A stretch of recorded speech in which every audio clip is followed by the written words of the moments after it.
എയർഫോഴ്സിന്റെ previous year question പേപ്പറിൽ ചോദിച്ചിട്ടുള്ള ഒരു ചോദ്യമാണിത്. വർക്ക് ടൈം ആയിട്ടുള്ള ബന്ധമായിട്ടുള്ള ഒരു ക്വസ്റ്റ്യൻ ആണ്.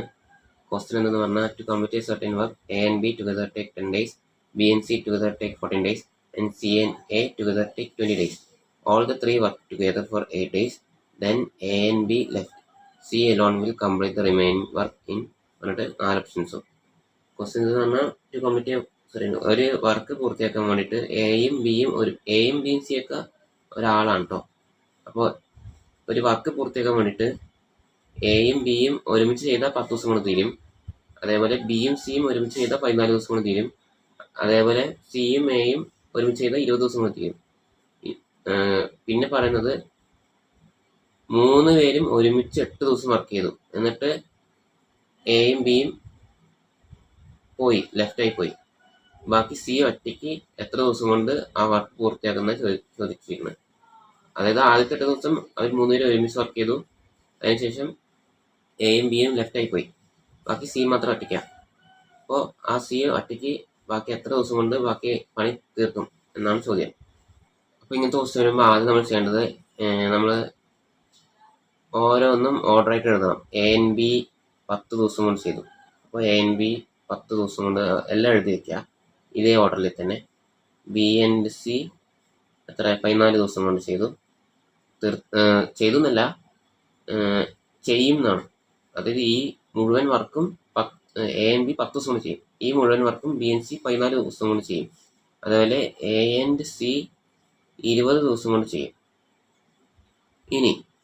ഇനി ചെയ്യേണ്ടത് ഈ മൂന്ന് കേസിൻ്റെയും LCM എടുക്കുക. അതായത് 10, 14, 20ൻ്റെ LCM എടുക്കുക. അപ്പോൾ 140 ഇവിടെ എഴുതുക. ഇനി ഇങ്ങനെ ഒന്ന് വരച്ചു കൊടുക്കുക. അതായത് നമുക്ക് എന്താ ഇപ്പോൾ കിട്ടിയത്, ഈ മൂന്നത്തിൻ്റെ LCM കണ്ടെത്തി കഴിഞ്ഞാൽ നമുക്ക് എന്താ ഇപ്പോൾ കിട്ടിയത്, ഈ ടോട്ടൽ വർക്കാണ് നമുക്ക് കിട്ടിയത്. അതായത് ഈ ഒരു ടൈപ്പ് ക്വസ്റ്റ്യൻ വരുമ്പോൾ നമ്മൾ ആദ്യം എന്താ ചെയ്യണം, ഈ ഓർഡർ എഴുതണം. ഈ ഓർഡർ എഴുതിയിട്ട് പിന്നെ ഡേയ്സ് തമ്മിൽ LCM കണ്ടെത്തണം. മൂന്നിൻ്റെയും LCM കണ്ടെത്തണം. അപ്പോൾ ആ LCM ആയിരിക്കും ഇതിൻ്റെ ടോട്ടൽ വർക്ക്. അപ്പോൾ ടോട്ടൽ വർക്ക് നമുക്ക് കിട്ടി. ഇനി എന്താ ചെയ്യേണ്ടത് പറയുമ്പോൾ ഇവർ ഒരു ദിവസം എത്ര ജോലി ചെയ്യുന്നതാണ് കണ്ടുപിടിക്കേണ്ടത്. അത് സിമ്പിളല്ലേ. ഇവർ 140 വർക്കാണ് 10 ദിവസം കൊണ്ട് ചെയ്ത് തീർക്കുക. അപ്പോൾ ഒരു ദിവസം എത്ര വർക്ക് ചെയ്യും, 140 ഡിവൈഡ് ബൈ 10 ചെയ്താൽ മതി, 14. അതായത് 140 വർക്ക് 10 ദിവസം കൊണ്ട് ചെയ്യും. അപ്പോൾ അതായത് 10 ദിവസം കൊണ്ട് 140 വർക്ക് ചെയ്യും. ഒരു ദിവസം 140 ഡിവൈഡ് ബൈ 10 വർക്കാണ് ചെയ്യുക, അഥവാ 14 വർക്ക് ഒരു ദിവസം. ഈ ഒരു ദിവസം 14 വർക്ക് ചെയ്യണമെന്ന് പറയുമ്പോൾ അവിടുത്തെ എഫിഷ്യൻസി എന്താണ്, 14 ആണ്. ഇനി അതേപോലെ 14 ദിവസം കൊണ്ട് 140 വർക്ക് ചെയ്യും. അപ്പോൾ ഒരു ദിവസം കൊണ്ട് എത്ര, 10 വർക്ക് ചെയ്യും. ഈ ഒരു ദിവസം കൊണ്ട് 10 വർക്ക് ചെയ്യും പറയുമ്പോൾ അവിടുത്തെ എഫിഷ്യൻസി 10. അതേപോലെ 20 ദിവസം കൊണ്ട് 140 വർക്ക് ചെയ്യും.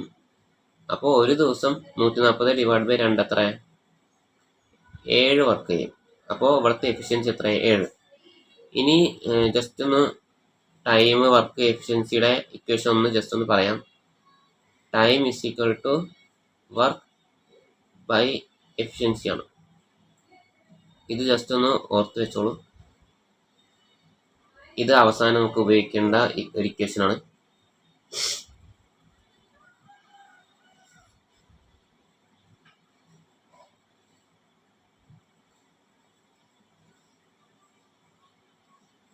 ഇനി നമുക്ക് ചോദ്യം നമുക്ക് നോക്കുമ്പോൾ അറിയാം, all the 3 worked together for 8 days.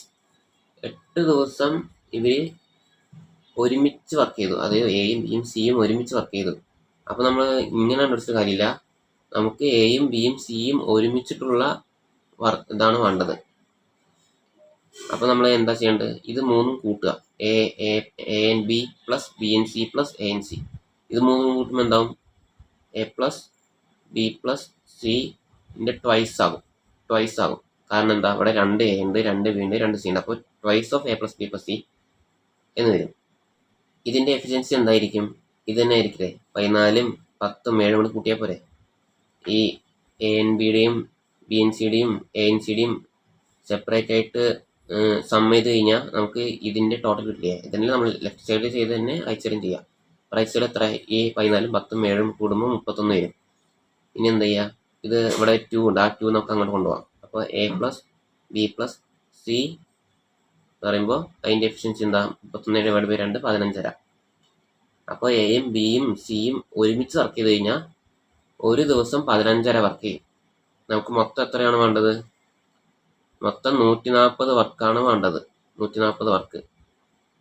അതിൽ എയും ബിയും സിയും ഒരുമിച്ച് വർക്ക് ചെയ്താൽ 15.5 വർക്ക് ചെയ്യും ഒരു ദിവസം. ഇത്രയും നമ്മൾ കണ്ടുപിടിച്ചു. ഇനി നമുക്ക് കണ്ടുപിടിക്കേണ്ടത് ക്വസ്റ്റ്യനിൽ പറയുന്നുണ്ട് 8 ദിവസമാണ് ഇവർ ഒരുമിച്ച് വർക്ക് ചെയ്തതെന്നാണ്. അതായത് ഒരു ദിവസം 15.5 വർക്ക് ചെയ്തു. അങ്ങനെയാണെങ്കിൽ 8 ദിവസം എത്ര വർക്ക് ചെയ്യും? A + B + സിയുടെ 8 ദിവസത്തെ വർക്കാണ് നമ്മൾ ഇനി കണ്ടുപിടിക്കാൻ പോകുന്നത്. അപ്പോൾ ഒരു 1 ഡേ 15.5 വർക്ക് ചെയ്തു. 8 ദിവസം എത്ര? 8 × 15.5 വർക്ക് ചെയ്യും. അഥവാ 124 വർക്ക്. അപ്പോൾ 8 ദിവസം 124 വർക്ക് ചെയ്തു. ഇനി ബാക്കി ക്വസ്റ്റ്യൻ എന്താ പറയുന്നത്? ഇതിന് ശേഷം ഈ 8 ദിവസത്തിന് ശേഷം എയും ബിയും ലെഫ്റ്റായി പോയി, സി മാത്രമാണ് വർക്ക് ചെയ്തത്. സി മാത്രം ഒറ്റയ്ക്ക് വർക്ക് ചെയ്തത്. അപ്പം ഇനി എയും ബിയും കൂട്ടേണ്ട ആവശ്യമില്ല. ഇനി സിയുടെ മാത്രം നോക്കണം. അതിന് വേണ്ടിയിട്ട് റിമൈനിങ് വർക്ക് എത്ര നോക്കണം. മൊത്തത്തിൽ 140 വർക്ക്, അതിൽ 140 വർക്ക്, അതിൽ 124 വർക്ക് ചെയ്ത് കഴിഞ്ഞു. ബാക്കി എത്ര വർക്ക് ഉണ്ട്? റിമൈനിങ് വർക്ക് പറയുന്നത് 16 വർക്കാണ്. Remaining work 16 work. ഇത് ആരാ ചെയ്യേണ്ടത്? സി ഒറ്റയ്ക്കാണ് ചെയ്യേണ്ടത്. സി മാത്രമാണ് ചെയ്യേണ്ടത്. എയും ബിയും ഇനിയില്ല. ക്വസ്റ്റ്യനിൽ പറഞ്ഞ പോലെ ഞാൻ ചെയ്യണം. അപ്പോൾ ഇതിന് വേണ്ടിയിട്ട് നമ്മൾ എന്ത് ചെയ്യണം? ഈ എ ബി സി ഒരുമിച്ച് വർക്ക് ചെയ്ത എഫിഷ്യൻസിയിൽ നിന്നും എയും ബിയും മൈനസ് ചെയ്താൽ മതി. എയും ബിയുടെയും ഒരുമിച്ച് ചെയ്തിട്ടുള്ള എഫിഷ്യൻസി മൈനസ് ചെയ്താൽ മതി. അതായത് എഫിഷ്യൻസി ആണ് ഇനി കണ്ടുപിടിക്കേണ്ടത്. കാരണം എഫിഷ്യൻസി കണ്ടുപിടിച്ചാൽ നമുക്ക് ടൈം എത്രയെന്ന് കണ്ടുപിടിക്കാൻ പറ്റുള്ളൂ. അപ്പോൾ എഫിഷ്യൻസിൻ്റെ കണക്ക് നോക്കുമ്പോൾ A + B + സിയുടെ എഫിഷ്യൻസി മൈനസ് A + ബിയുടെ എഫിഷ്യൻസി ചെയ്ത് കഴിഞ്ഞാൽ നമുക്ക് എന്ത് കിട്ടും? സിയുടെ എഫിഷ്യൻസി കിട്ടും. അപ്പോൾ A + B + സിയുടെ എഫിഷ്യൻസി എന്താ? 31/2 അഥവാ 15.5 എഴുതുന്നത്. മൈനസ് A + ബിയുടെ എഫിഷ്യൻസി എന്താണ്? 14. അപ്പോൾ എത്ര കിട്ടി? 1.5 എന്ന് കിട്ടി. 1.5 എഫിഷ്യൻസിയാണ് സിയുടെ. അപ്പോൾ നമുക്ക് സിയുടെ വർക്കും അറിയാം, സിയുടെ എഫിഷ്യൻസിയും അറിയാം. ടൈം കണ്ടുപിടിക്കാൻ എന്താ? Work divided by efficiency. Work ഇവിടെ 16, എഫിഷ്യൻസി ഇവിടെ 1.5. അപ്പോൾ 16 / 1.5 = 10.66 പറഞ്ഞിട്ടാണ് വരിക ഉത്തരം. Thank you.